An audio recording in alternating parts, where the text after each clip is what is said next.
تو میں نے آج جس حوالے کا انتخاب کیا ہے وہ متی کا انجیلی بیان، اس کا 13واں باب اور اس کی 31ویں اور 32ویں آیت سے۔ آپ اس حوالے سے بخوبی آگاہ ہیں، اس میں خدا یسوع مسیح رائی کے دانے کی بات کرتے ہیں، اور جو اعتراض خصوصاً بائبل مقدس کے ناقدین کی طرف سے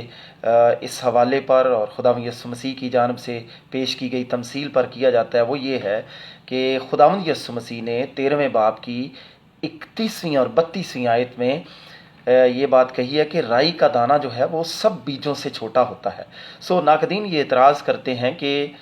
دنیا میں بے شمار ایسے بیج ہیں جو رائی کے دانے سے بھی چھوٹے ہیں۔ لہٰذا ناقدین کہتے ہیں کہ یہاں پر خداوند یسوع مسیح کے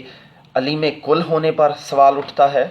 پہلا اعتراض یہ ہے، اور دوسرا بائبل کی صحت و صداقت کے حوالے سے وہ اعتراض اٹھاتے ہیں کہ یہاں پر غلطی ہے، جبکہ دنیا میں اور بھی رائی کے دانے سے بھی چھوٹے بیج پائے جاتے ہیں۔ اس کی جو مناسب تشریح کی جا سکتی ہے جو علماء نے کی ہے، اس میں جو ایک تشریح مجھے بہت پسند آئی ہے، میں جان فریم کو بہت زیادہ پسند کرتا ہوں، وہ تشریح یہ ہے کہ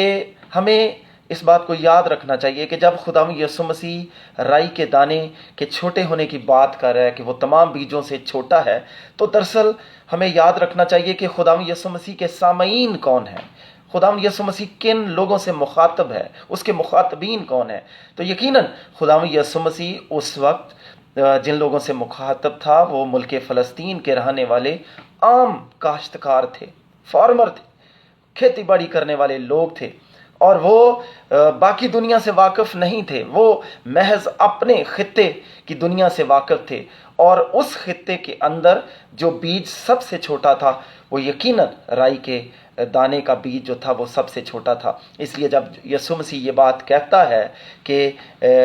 رائی کا دانہ جو ہے وہ سب بیجوں سے چھوٹا ہے، تو قطعاً خداوند یسوع مسیح اس بات میں کوئی غلطی نہیں کرتے کہ وہ یہ بات کہنے کی کوشش کر رہے ہیں کہ گویا دنیا میں رائی کا دانہ ہی سب بیجوں میں سے چھوٹا ہے۔ بائبل میں کوئی غلطی نہیں ہے، اور نہ ہی خداوند یسوع مسیح کے علیم کل ہونے پر کوئی سوال اٹھتا ہے۔ میں یہ سمجھتا ہوں کہ اگر ہمیں مناسب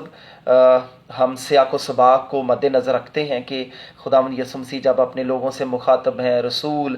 جب انبیاء اپنے لوگوں سے مخاطب ہیں، تو اس کا کانٹیکس کیا ہے، وہ کن لوگوں سے مخاطب ہیں، کس علاقے کے اندر مخاطب ہیں۔ اگر ہم ان ساری باتوں کو پہلے سے ہی مد نظر رکھیں تو ہمارے ذہن میں کسی قسم کا کوئی ابہام جو ہے وہ پیدا نہیں ہو سکتا، اور نہ ہی ہم خداوند یسوع مسیح کے الہی ہونے پر، اس کے علیم کل ہونے